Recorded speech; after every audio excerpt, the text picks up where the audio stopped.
चलिए पर इसकी मैं व्याख्या कर दे रही हूँ। प्रस्तुत दोहे में कबीरदास जी ने हिंदू मुसलमान के आपसी भेदभाव को नष्ट करने का संदेश दिया है। इस पंक्ति में कबीरदास जी ने आपसी भेदभाव को नष्ट करने का संदेश दिया है।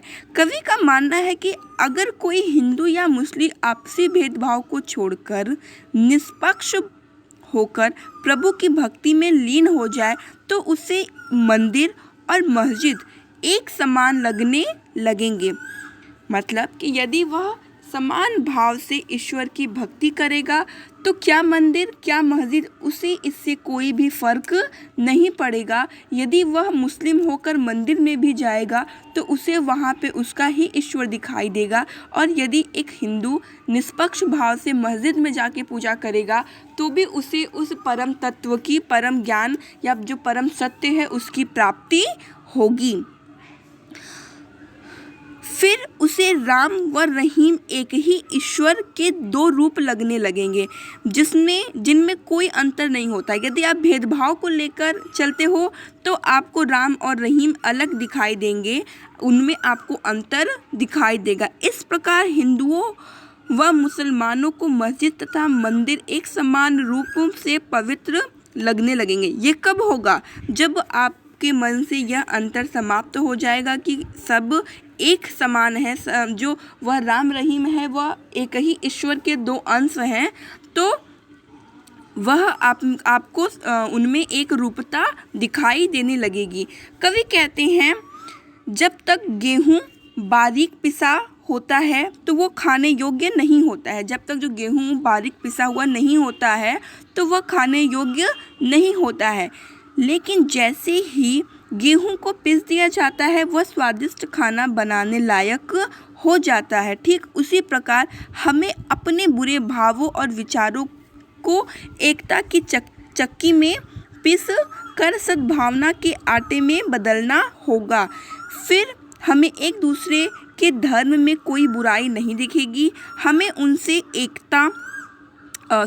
उनमें केवल प्रभु की भक्ति का संदेश ही दिखाई देगा, कोई बुराई नहीं दिखाई देगी। जिस दिन ऐसा हो जाएगा उस दिन हिंदू मुस्लिम एक साथ बैठकर समान रूप से भक्ति भावना करेंगे। तो ये आपका विस्तार है, तो विस्तार में आपको उतनी जाने की आवश्यकता नहीं है।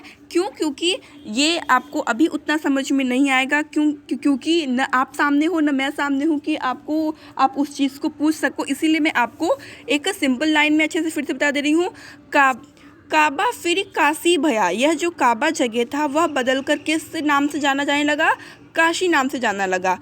राम ही भया रहीम, और राम ही रहीम के नाम से जाने लगे, या फिर राम ही रहीम का एक अंश है या रहीम राम का एक अंश है। मोट चून मैदा भया, जबकि और यह वैसे ही होता है, मतलब जो राम रहीम हुए रहीम राम हुए, काबा काशी हुआ, काशी काबा हुआ, यह उसी प्रकार हुआ जैसे आटे को पीसने से मैदा बन जाता है। अब आटा और जो आपका आटा और जो मैदा है वह एक ही से मिला है, मतलब कि गेहूं से ही आटा की उत्पत्ति हुई है और गेहूं से ही मैदे की उत्पत्ति हुई है।